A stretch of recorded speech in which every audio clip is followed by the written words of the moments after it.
Est-ce que vous utilisez les mêmes mots, le même vocabulaire avec les personnes en qui vous avez confiance, qui sont de votre entourage proche, et les personnes avec qui vous commencez à nouer une relation?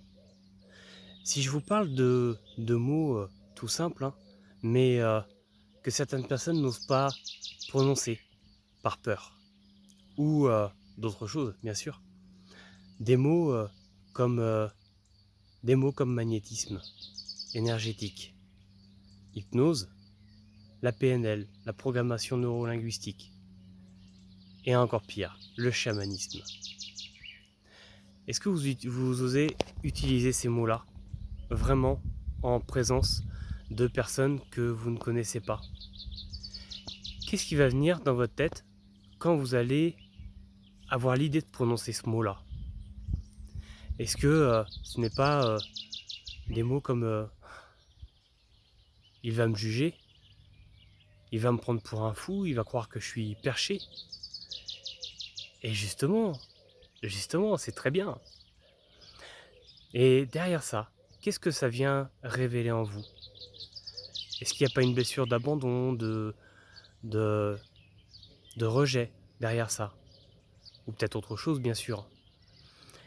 Et pourquoi est-ce que ça viendrait pas justement amplifier votre envie d'aller encore plus dans, dans ces choses-là?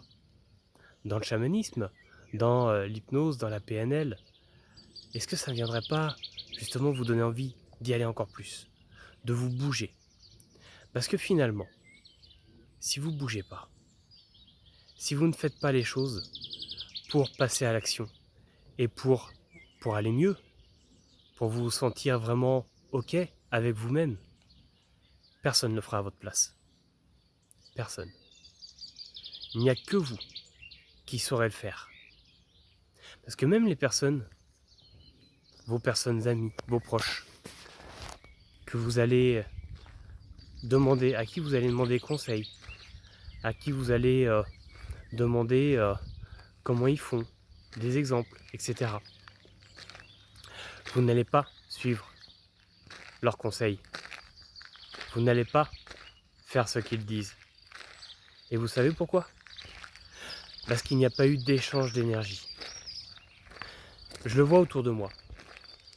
J'ai eu des personnes qui m'ont demandé comment faire, comment aller mieux. Je les ai conseillés, mais je l'ai fait gratuitement, et pour eux, il n'y a pas eu d'échange d'énergie. Ils ne l'ont peut-être pas formulé comme ça, hein, mais il n'y a pas eu cet échange d'énergie, si bien que, eh bien, par la suite, ils n'ont pas changé. Si vous décidez d'aller de l'avant, de croire en vous, parce qu'il n'y a qu'en vous que vous pouvez croire. Il n'y a que vous qui allez vous installer vos croyances, mais les croyances positives. Si vous décidez ça, d'aller voir un thérapeute, hein, je ne me cite pas en exemple, je ne suis pas le seul, et je ne conviens pas à tout le monde, fort heureusement. Mais allez voir quelqu'un et, et payez-le. Parce que le fait de le payer, ça va vous permettre de vous dire aussi, j'ai misé sur moi. J'ai donné de mon énergie, puisque l'argent c'est une énergie. J'ai donné de ça, mais en échange, j'ai eu un retour. J'ai eu des outils.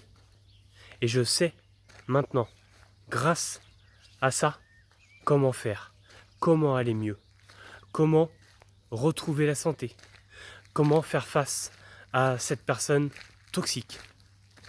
D'ailleurs, qu'est-ce qu'une personne toxique, sinon quelqu'un qui vient réveiller peut-être un peu trop profondément nos blessures de l'âme et tout ce qui vient avec.